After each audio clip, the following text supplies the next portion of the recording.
राधे राधे दोस्तों, स्वागत है आपका कहानी वॉइस स्टोरी में। आज मैं आपको एक ऐसी कहानी सुनाने जा रही हूँ जो आपके मन को झकझोर देगा।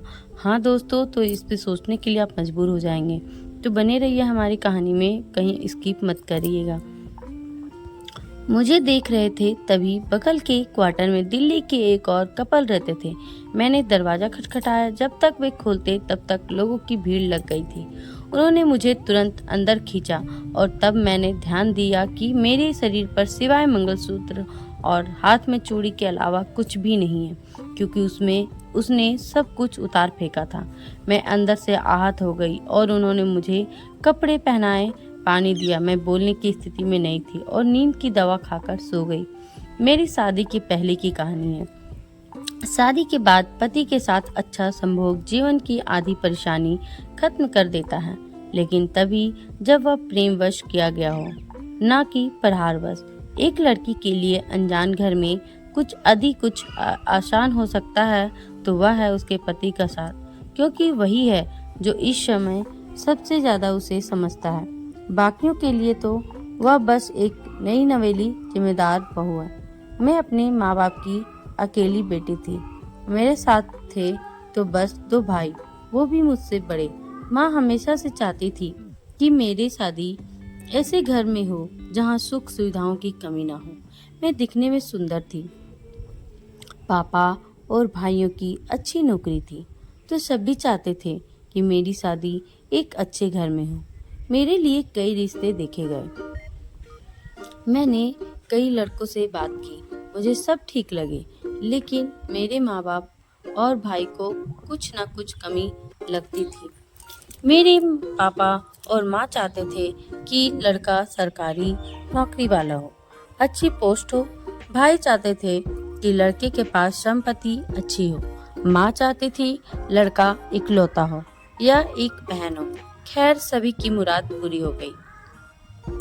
जब मेरी शादी के लिए सुमित का रिश्ता आया, सचिवालय में अच्छी पोस्ट थी। पापा की भी सरकारी नौकरी, दिल्ली लखनऊ में फ्लैट, गांव में कई एकड़ जमीन, सब कुछ था उनके पास। मैं भी उनके घर वालों को खूब पसंद आई और मैंने बात की तो पहले ही दिन मुझे भी अच्छे लगे, लेकिन जैसे जैसे बात आगे बढ़ी, उनका मेरे ऊपर हर चीज का दबाव बनने लगा। मैंने अपनी माँ से बोला। माँ ने कहा कि जब कोई इंसान जिंदगी में आता है तो हमें उसके हिसाब से ढलना चाहिए। मेरी शादी हो गई और 1 महीने तक सब ठीक रहा, लेकिन जब मैं इनके साथ अपना घर छोड़कर के दिल्ली से केरल गई तो मुझे पता चला कि ये इंसान तो शराब भी पीते हैं। जब मैंने पूछा कि आप तो शराब नहीं पीते, उन्होंने हंसते हुए बोला, तुमने कभी पूछा मुझसे? मैंने तुरंत बोला, हाँ, पापा से पूछा था।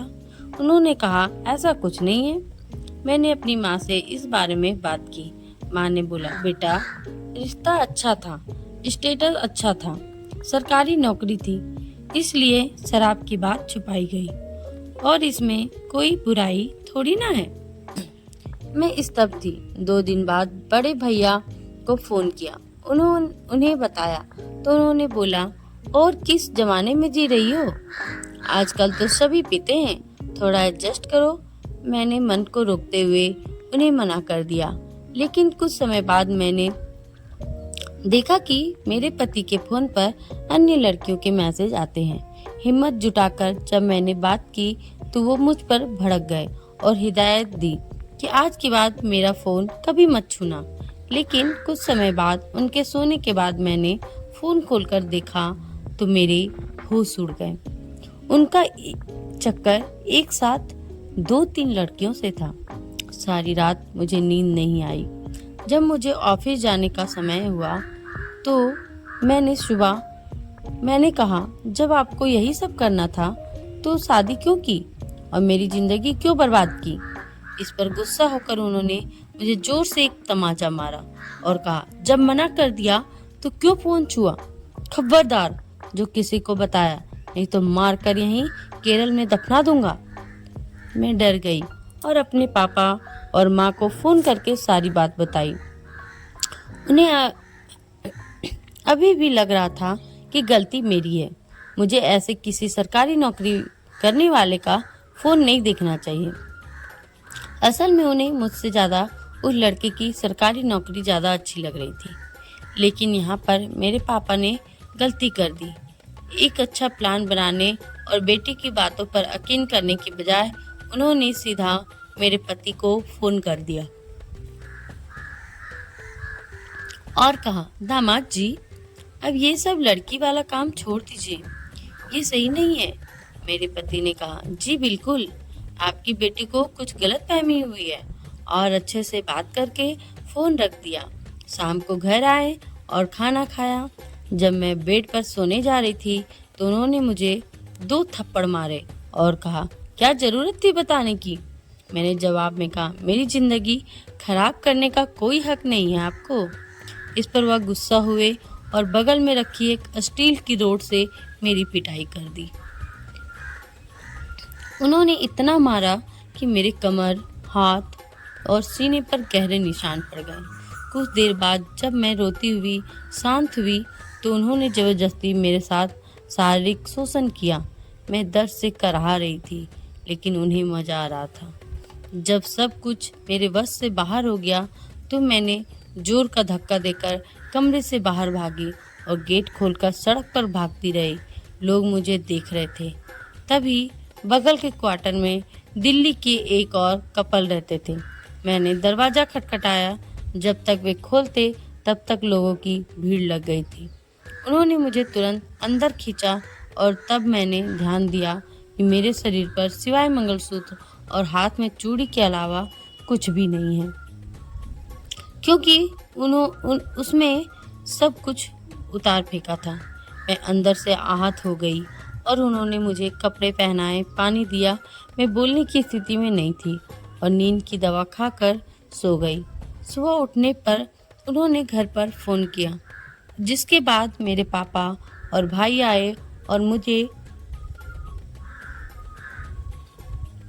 वापस लेकर आ गए। मेरी शादी सिर्फ 1 महीने चली। उसके बाद भी मेरे घर वाले इस कोशिश में थे कि हमारे बीच सुलह हो जाए, क्योंकि सरकारी नौकरी और अच्छी प्रॉपर्टी वाले अच्छे रिश्ते जल्दी नहीं मिलते।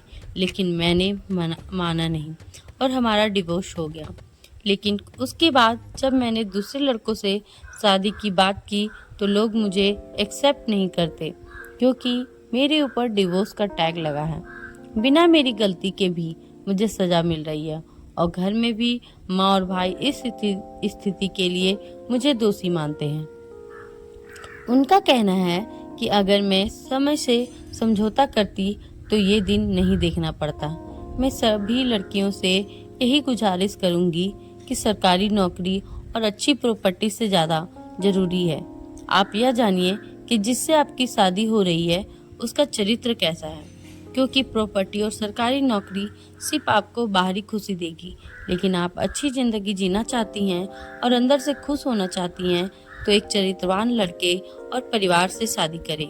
नहीं तो इस दुनिया में एक बार शादी हो जाए तो आपके माँ बाप और भाई भी दुख के समय साथ नहीं देते हैं।